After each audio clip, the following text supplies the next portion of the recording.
Mas Tejo, Centini jadi merasa bersalah karo sampean. Ini semua karena Centini, Mas.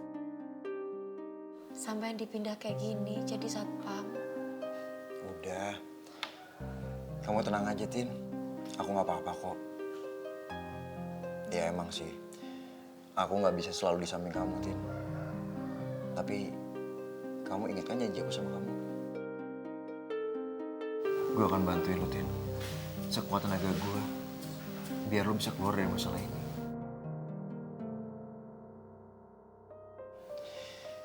Ya, apapun kondisi kamu, lagi ada masalah atau nggak ada masalah, aku akan selalu bantuin kamu, Tin.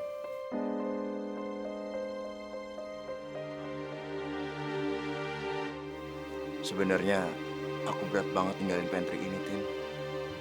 Ninggalin pantry, sama aja aku makin susah jagain kamu.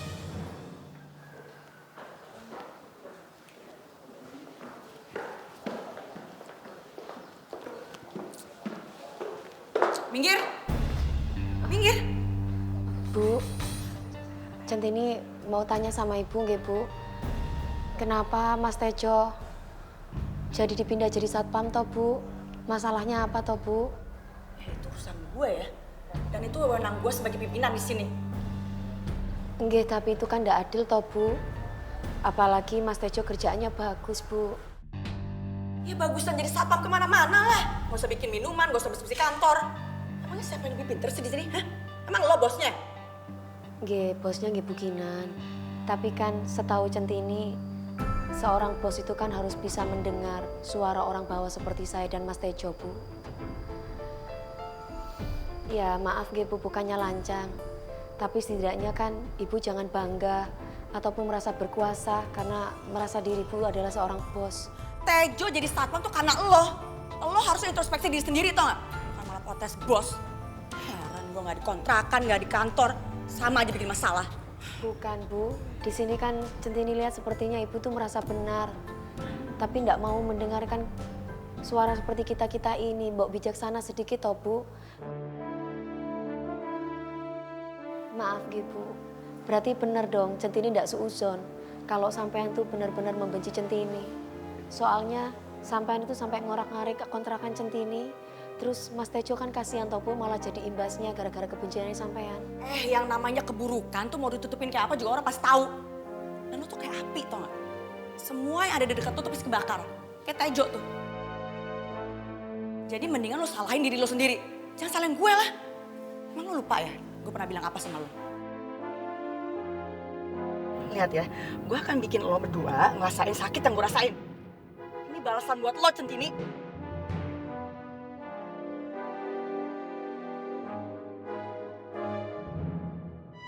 Maafin aku Mas Tejo. Aku jadi sumber masalah sampean. Alhamdulillah, karena pesanan nasi uduk dari kantornya Centini kemarin, keuntungan saya jadi lumayan.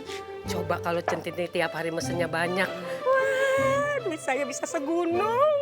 Enak banget kalau punya duit segunung ya. Paling nggak bisa beli motor. Ya buat ngojek. Tapi duit dari mana? Pusing, pusing. Emang pusing kalau jualan nasi uduk nggak laku. Tapi untungnya sekarang udah laku terus, jadi ada kesibukan. Mau sibuk kayak bagaimana? Kerjaan gue tiap hari bantuin nyak gue nyuci piring kotor. Kecuali ada pesanan dari kantor Centini. Itu pakai bungkusan, nggak pakai piring. Untungnya ibu-ibu yang kemarin bantuin mau dibayar pakai nasi uduk sepiring. Maaf lo ya. Nanti kalau bantuin masak lagi, saya bayarnya 2 kali lipat deh. Jadi 2 piring nasi uduk. Tiap hari makan nasi uduk mulu. Muka gue lama-lama kayak kutu beras nih. Hidup kalau kagak punya duit begini nih. Semuanya UUD. Ujung-ujungnya duit. Mudah-mudahan ibu-ibu itu nggak pada UUD. Jadi mau dibayar pakai nasi uduk sepiring nggak pakai duit. Yuhu, Nuni, Cetar Membahana datang.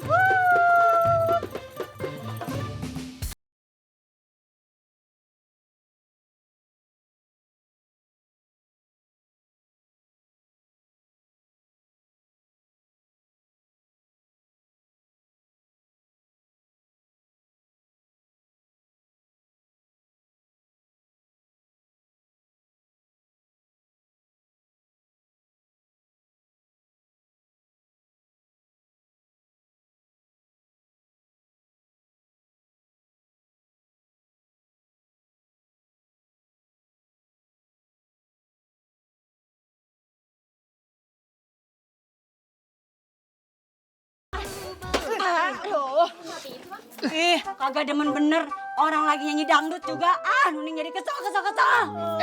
Tuh lagu dangdut enak-enak. Begitu lu nyanyi jadi hancur semuanya. Abang kebiasaan, kagak demen ngeliat orang seneng. Nih, Ayah tuh calon penyanyi dangdut terkenal, bintang iklan. Neng, makanya kalau nggak biasa pakai lipstick dan pakai lipstick, ngomong lu jadi ngaco. Ya, siapa yang ngaco sih? Tadi Ayah denger di radio, kalau bakalan ada audisi penyanyi dangdut buat iklan, Ayah pasti kepilih dah. Iklan apa lu? Iklan ular keket. Pantesan aja mata gua gatel. Lihat dandanan lu kayak gini.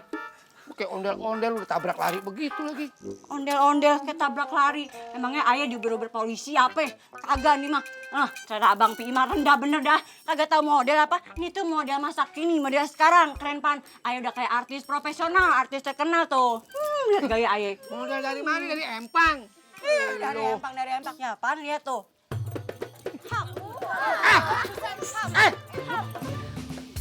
Aduh. Dasar lu.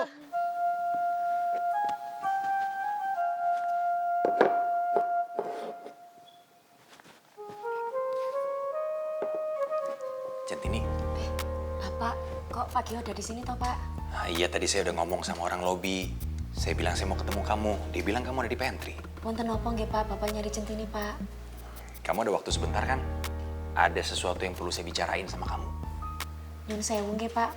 Kalau misalkan sampean mau tanyain tentang Pak Restu, tolong Centini tidak mau dilibatkan dengan urusan rumah tangga beliau-beliau ini, Pak. Centini tidak mau terlibat. Maaf nggih, Pak. Tunggu dulu. Tolong dong bantuin saya. Restu itu udah ngubungin saya, tapi dia nggak kasih tahu saya dia itu ada di mana. Saya itu mau bantu dia untuk menyelesaikan semua permasalahan dia, supaya saya juga bisa fokus kerja, fokus dengan kehidupan saya. Jujur ya, ini semua tuh udah menghabiskan waktu dan tenaga saya, Centini. Nggih, kenapa Bapak itu tidak langsung aja tanya sama Pak Restu di mana keberadaan Pak Restu toh, Pak? Udah saya tanya, tapi dia nggak mau kasih tahu. Ya Centini tidak bisa kasih tahu juga, Pak.